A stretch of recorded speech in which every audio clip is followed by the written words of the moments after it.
बै समाव आंहा मोनसे थांखि दंमोन कलेजाव बयनिख्रुइबो बांसिन नाम्बार बयनिख्रुइबो बांसिन मार्क्स आं लागोन आरो आङो बेखौ मावनानै आङो दिन्थिगोन बेनो आंनि मोनसे सिमांमोन बेनो आंनि मोनसे थांखिमोन बेफोरनि थाखायनो आङो क्लासखौ कुनुदिन एबसेन्ट खालामफेरामोन आरो माब्लाबाबो आङो कलेजाव लेट सौहैयामोन जाय सिमांखौ आं नुदोंमोन बयनिख्रुइबो बांसिन मार्क्स लानानै आं पास जानाय 1996 मायथाइयाव बे सिमांखौ आं जाफुंसार जाहोनो हादोंमोन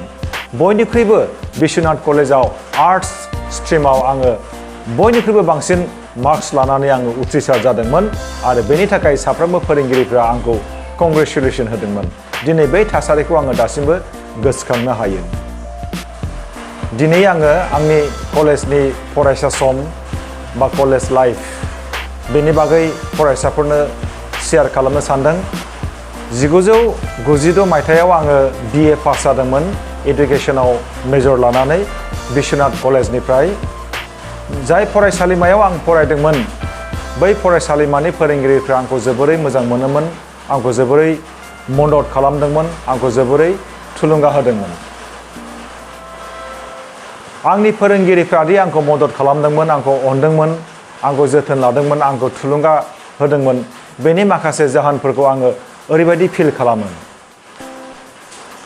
माब्लाबाबो आङो थाखोआव लेट जाफेरामोन माब्लाबाबो आङो थाखोआव एबसेन्ट जाफेरामोन फोरोंगिरिफोरखौ आङो मान होयोमोन थाखो जोबखांनायनि उनाव क्लासनि उनाव बेलासि समाव आङो साफ्रोमबो आंनि फोरोंगिरिफोरनि न'आव थाङै थाङै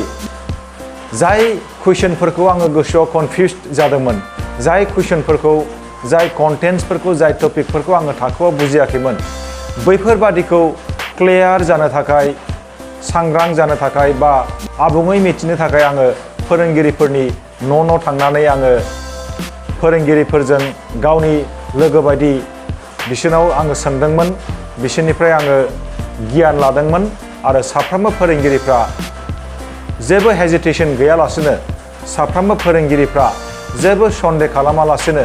साफ्रोमबो फोरोंगिरिफ्रा आंखौ जोबोर मोजां मोननानै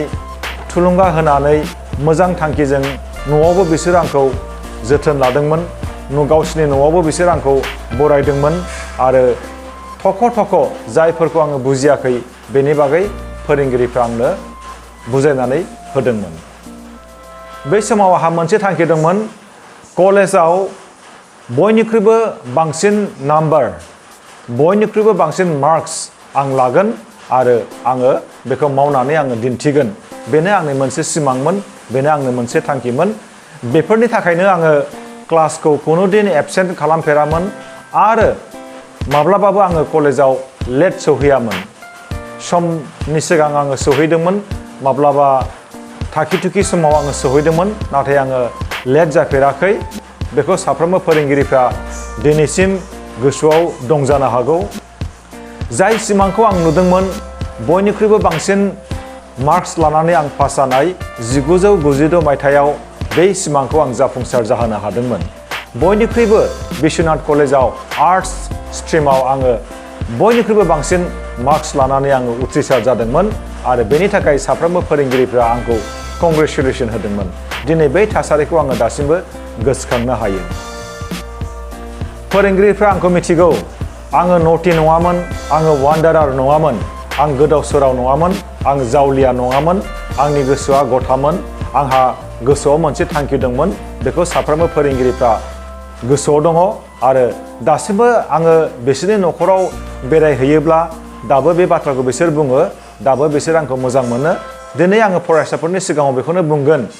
फोरोंगिरिनि अननाय फोरोंगिरिनि थुलुंगा फोरोंगिरिनि जोथोन बेखौ मोननो थाखाय फोरोंगिरिजों अनजानांगोन फोरोंगिरिजों मोजां मोनजानांगोन आरो नों गाव मोजांब्लासो फोरोंगिरिफ्राबो नोंखौ अननो हागोन नोंखौ थुलुंगा होनो हागोन